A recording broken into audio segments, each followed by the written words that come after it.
आइए हम प्रार्थना करें। प्रेमी दयालु अनुग्रहकारी ईश्वर के पिता प्रभु परमेश्वर यीशु नाम में आते हैं। यीशु मसीह के लिए, यीशु मसीह के बलिदान और लहू के लिए हम धन्यवाद देते हैं। आपके उद्धार के लिए धन्यवाद देते हैं। आपके विजय के लिए हम धन्यवाद देते हैं। यीशु नाम में प्रभु आज के वचन को प्रभु आशीषित करें। ऑनलाइन सेवा के लिए हम धन्यवाद देते हैं प्रभु जी, तक प्रभु तेरी सेवा पहुँच रही है उसके लिए भी धन्यवाद देते हैं।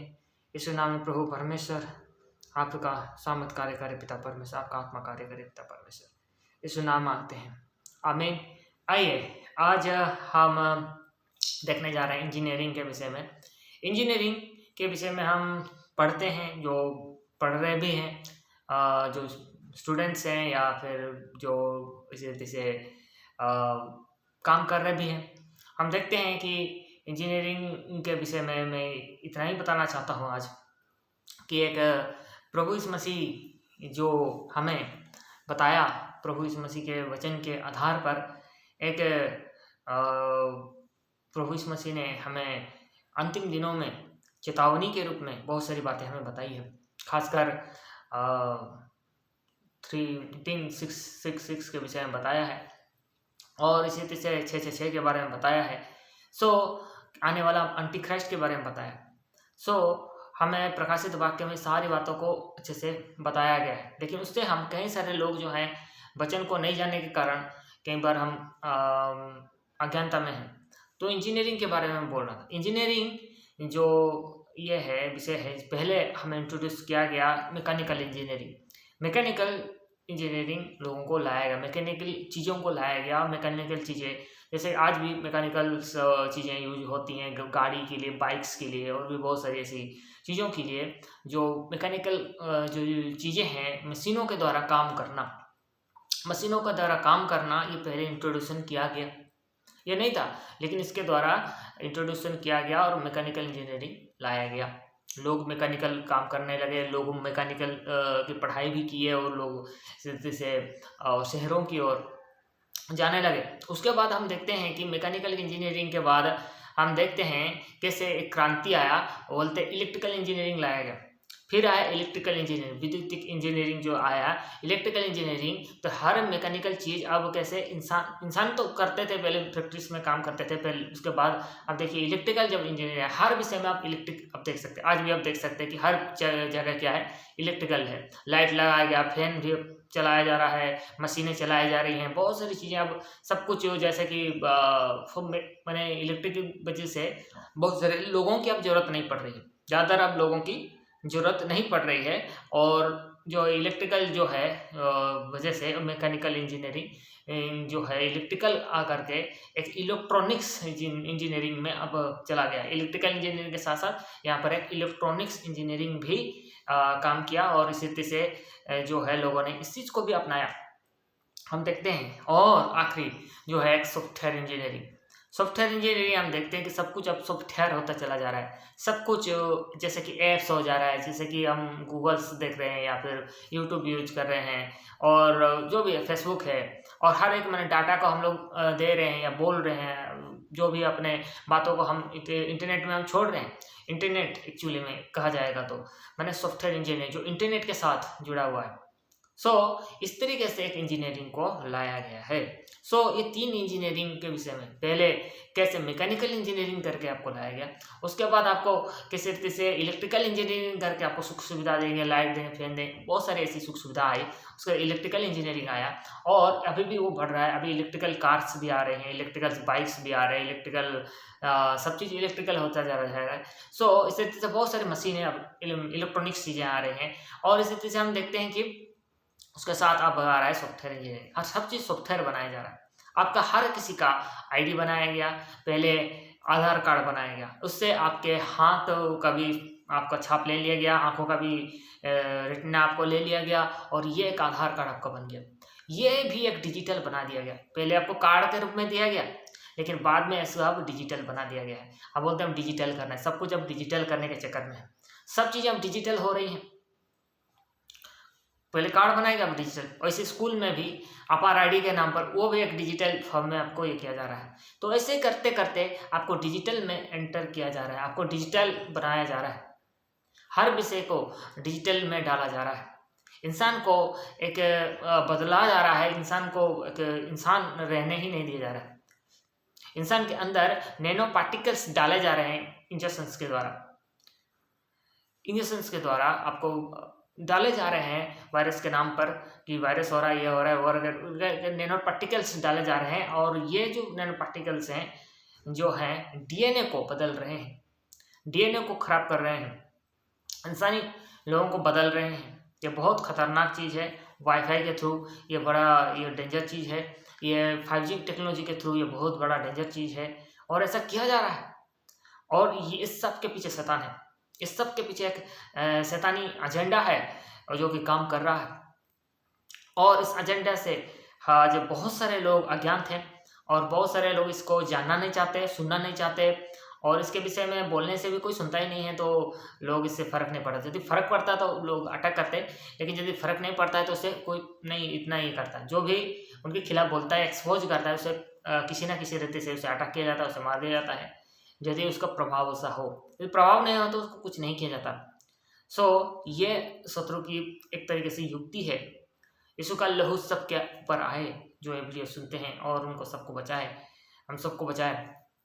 यीशु का लहू ही सामर्थ्य है। धन्यवाद देते हैं यीशु मसीह के नाम में। उसी का छाप सब पर आए, जितने वीडियोस देखते हैं सुनते हैं उन पर यीशु मसीह का छाप आए ताकि वे बचाए जाए, हमारे परिवार हम सब बचाए जाएँ। ये वीडियो बनाने का उद्देश्य ये नहीं कि किसी को डराना, किसी को इस विषय में जो कि घबराहट में डाल देना, बल्कि ये सच्चाई है कि आपको सच्चाई पता होनी चाहिए।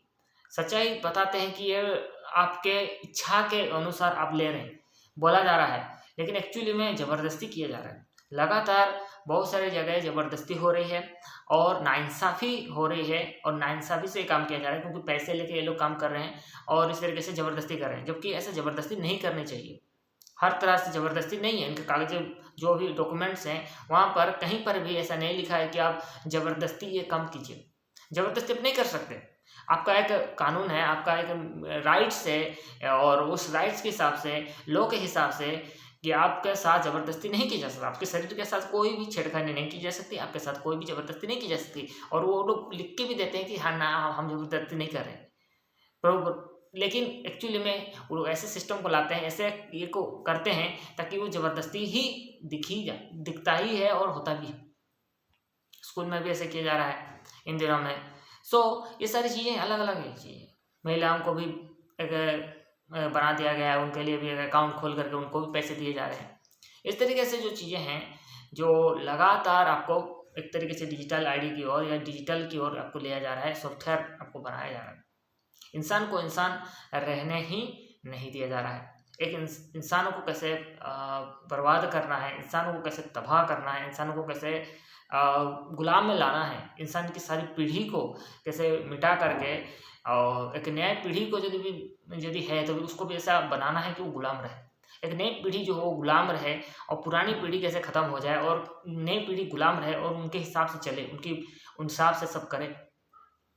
ये सबसे एंटी क्राइस्ट की दुनिया बहुत खतरनाक दुनिया है और ये सबसे खतरनाक है और इससे हमें बचना है, हमें बचाना है, हमें लोगों को बचाना है। इसीलिए तो हम सुसमाचार प्रचार करते हैं कि यीशु मसीह को ग्रहण करो। यीशु मसीह पापियों के लिए जगत में आया, मारा गया, गड़ा गया, तीसरे दिन मृत्यु में से जी उठा। जो कोई इस मसीह पर विश्वास करेगा वो नाश नहीं होगा पर अनंत जीवन पाएगा। ये सुसमाचार है, लेकिन लोग इसके खिलाफ भी बोलते हैं। जब भी जगाया जाता है कि सुसमाचार प्रचार किया जाए, लेकिन सुसमाचार के खिलाफ लोग खड़े हो जाते हैं और यीशु मसीह को ग्रहण करना नहीं चाहते। दूसरी बात ये कि हम ये भी बता रहे हैं कि अंतिम समय में इतने भयानक समय आएंगे। हम एंड टाइम्स को भी बता रहे हैं। यीशु मसीह को सुसमाचार तो लोग ज़्यादातर प्रचार कर रहे हैं, लेकिन भविष्यवाणी भी कर वचन में लिखा है, तो भविष्यवाणी भी हम कर रहे हैं कि अंतिम समय में इतना भयानक समय आने जा रहा है। इससे आप बचिए, एंटी क्राइस्ट से आप बच लीजिए। सबको बताइए कि एंटी क्राइस्ट आने जा रहा है, एंटी क्राइस्ट से आपको बच लीजिए। जैसे कि कहानी यदि भी हमारे देश में सुनाया जाता है कि एक बच्चा बोलता है कि शेर आ गया, शेर आ गया, शेर आ गया। ये जो चीज़ है बताने का उद्देश्य है यही है कि आपका प्राण बच जाए, लोगों का प्राण बच जाए, लोगों का प्राण बच जाए, लोग बच जाएं, एंटी क्राइस्ट के सिस्टम से बच जाए, एंटी क्राइस्ट के लोगों से बच जाएं, एंटी क्राइस्ट के साथ जो कोई भी हैं, शैतान के साथ जो कोई भी हैं, वो लोग शैतान राज करे वो चाहते हैं और उससे आप बचें, आप सब बचें। यही हमारा उद्देश्य है और कोई उद्देश्य नहीं है किसी को हम भरमा नहीं रहे हैं, किसी के साथ हम गलत नहीं कर रहे हैं। आप देख सकते हैं वेबसाइट में जा करके लिखित से देख सकते हैं। यदि आपको कोई ज़बरदस्ती करता है तो आप लिखित मांगिए आपसे किसी से भी आप, यदि कोई आपको जबरदस्ती करता है किसी भी क्षेत्र में, चाहे स्कूल में, चाहे कहीं भी, कॉलेज में या परीक्षा में, कोई भी आपको लिखित आपको दीजिए। और लोग तो बोलते हैं नहीं हम दे नहीं सकते, आप निकल जाइए, ऐसा बोल देते हैं। लेकिन लिखित आप दीजिए। लिखित करके आप यदि करेंगे तो कोई भी बोल कर आप कुछ नहीं कर सकता। लिखित आपको मांग दीजिए, लिखित आप मांग करके दीजिए, किसी से भी आप सिग्नेचर करके लीजिए, चाहे बैंक हो चाहे कुछ भी हो, आप लिखित में लीजिए, ताकि वो कुछ नहीं कर सकता। बैंक भी फ्रॉड कर रहा है, लेकिन जो बैंक से भी आप ऐसे करके लीजिए। यदि आपको नॉलेज नहीं है तो नॉलेज लीजिए, उसके बाद आप लड़ सकते हैं। लोग आपके साथ होंगे तभी आप लड़ सकते हैं, लोग साथ ना होने से आप लड़ नहीं सकते। जितने ज़्यादा लोग इस सच्चाइयों को जानेंगे, सही बातों को जानेंगे कि हाँ उनके सपोर्ट मिलेगा, तब हम लड़ सकते हैं। लोगों का सपोर्ट के बगैर हम ऐसे नहीं कर सकते। लोग जब सपोर्ट नहीं करेंगे और एक दूसरे से अलग होंगे, आज सब कोई एक दूसरे से अलग है, फैमिली में भी आप लोग अलग हो गए, पहले कॉलोनी में लोग अलग हुए, हर जगह से लोग अलग हो गए, गांव-गांव से लोग अलग हो गए। लोग आज अलग हो रहे हैं, सबसे बड़ा प्रॉब्लम है लोग अलग हो रहे हैं, विश्वासी भी अलग हो रहे हैं, कलीसियाओं से अलग हो रहे हैं, सेवक से लड़ रहा है, एल्डर से लड़ रहा है, हर तरह से विश्वासी से लड़ रहा है, जलन, ईर्ष्या, द्वेष, घमंड सब में इतना काम कर रहा है, इससे परमेश्वर का काम नहीं हो पा रहा। हमें एक मन होना है, एक बपतिस्मा के लिए हमें दिया गया है, हम एक होने के लिए बुलाया गया है। मसीह की देह एक है, एक होने पर भी हम, अनेक होने पर भी हम एक हैं, लेकिन हम एक नहीं हो पा रहे हैं। और एक साथ मिलकर हमको इसके खिलाफ भी प्रार्थना करना चाहिए, जो कि अब ऐसे नहीं भी कर रहे हैं, क्योंकि हम एक दूसरे को ही बोल रहे हैं ना, ये तो भरमा रहा है, ये तो झूठ बोल रहा है, ये तो गलत शिक्षा दे रहा है। इस तरीके से भी लोग होते हैं कि इस तरीके से बोल रहे हैं, जबकि ऐसा नहीं है। आपको बचाने के लिए बताया जा रहा है कि आप भी बचें, आपका परिवार बचे, आपका वंश बचे, आपके जो पीढ़ी है, आपके नाती पोते हैं, आपके बच्चे हैं, आप बचें, क्योंकि ये भविष्य का विषय है। ऐसा होता चला जा रहा है। अब देखिए 2000 से जो सिस्टम आ रहा है हमारे साथ, जो सिस्टम लाया जा रहा है, उसके बाद से जो सिस्टम आ रहा है, जैसे इंटरनेट आ गया और इस तरीके से सब चीज़ें आ रही है, इस तरीके से पैंडेमिक चीज़ें आ रही हैं, जैसे वायरस आ रहे हैं, ये सारी चीज़ें की जा रही है। उसके बाद हम देखिए किस तरीके से बदलाव होता चला जा रहा है। इंटरनेट आने के बाद से देखिए कितने बदलाव आए हैं, लोग कैसे हो रहे हैं, टावर्स लगने के बाद लोग कैसे हो रहे हैं। पहले का समय ऐसा नहीं था, अब ऐसा पूरा सिस्टम कैसे बदल गया। लॉकडाउन के पहले कैसे थे और लॉकडाउन के बाद आप कैसे हो चुके हैं। देखिए इस तरीके से है, आप नए युग में आप प्रवेश कर चुके हैं, हम सब प्रवेश कर चुके हैं। और ऐसे ही धीरे धीरे आपको बदला जा रहा है, धीरे धीरे उसके लिए माइंडसेट आपका तैयार किया जा रहा है। आपका दिमाग को कैसे बदलना है उनको पता है, आपका दिमाग कैसे काम करता है पता है लोग को, क्योंकि वो लोग पढ़े लिखे लोग हैं, उनके पास दिमाग है। शैतान भी वचन में लिखा है कि बहुत ही बुद्धिमान है, वो चतुर है, इस सारी बातों को वो लिखा है, वो उसको पता था कैसे भरमाना है। उसको पहले से ही पता था, उसने हवा को भरमाया, ना कि आदम को भरमाया। उसको पता था कि हवा भरमाई जाएगी, आदम को नहीं भरमा सकता हूँ, लेकिन हवा भरमा सकती है, और हवा के थ्रू मैं आदम को भरमा सकता हूँ, और आदम फल खाएगा और नाश हो जाएगा, क्योंकि आदम के पास बीज है, हवा के पास बीज नहीं है। लेकिन हवा यदि आदम को बहकाएगी तो आदम का बीज करप्टेड होगा, उसके बाद सारा जो वंश जो होंगे वो करप्टेड होंगे। तो शैतान बहुत चालाक है, इसीलिए प्रभु यीशु मसीह ने भी कहा शैतान के जो सर्प के समान चतुर बनो। तो ऐसा भी उसने कहा है, इसलिए चतुर होना हमारे लिए बहुत जरूरी है। हम भोले तो हैं कबूतर के समान, लेकिन हमको चतुर होना भी बहुत जरूरी है। इस बात को आप समझे, जाने, आगे बढ़ना है। हमें शत्रु को जानना है, शत्रु की युक्तियों से अनजान मत रहो, पौलुस कहता है। सो इस बातों को आप जानें और इन बातों से आप समझें कि कैसे हमको इन अंतिम दिनों में चलना है। बड़ों को बोलने से बड़े नहीं समझना चाहते, जवानों को बोलने से जवान नहीं समझना चाहते, और बच्चे तो इस लायक है नहीं कि उनको समझाया जा सके इस सारी बातों को।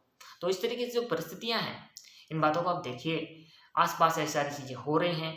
आपको डिजिटल बनाया जा रहा है, आपके साथ ऐसा किया जा रहा है, आपके सांसों के ऊपर भी उनका कंट्रोल चाहते हैं, आपके खाने पीने पहनने रहने हर चीज़ के ऊपर उनका कंट्रोल चाहते हैं। इसीलिए ही डिजिटल किया जा रहा है, आपको सॉफ्टवेयर बनाया जा रहा है। सॉफ्टवेयर इंजीनियरिंग इस तरीके से काम करता है। आपके डीएनए तक को भी बदलना चाहते हैं, चेंज करना चाहते हैं। आज बच्चे आईवीएफ के थ्रू पैदा हो रहे हैं, और इस तरीके से बहुत सारी चीज़ें हो रही हैं। इसीलिए इन बातों को आप जानिए। शैतान आज कार्य कर रहा है, लोगों को बांझ बना रहा है और बहुत कुछ कर रहा है, लेकिन लोग सिर्फ सेवकों को देख रहे हैं, लेकिन उसकी ना कि अपने आँखों को खोल पा रहे हैं। क्योंकि पौलुस कहता है कि तुम्हारी आँखें ज्योतिर्मय हो और तुम देख सको।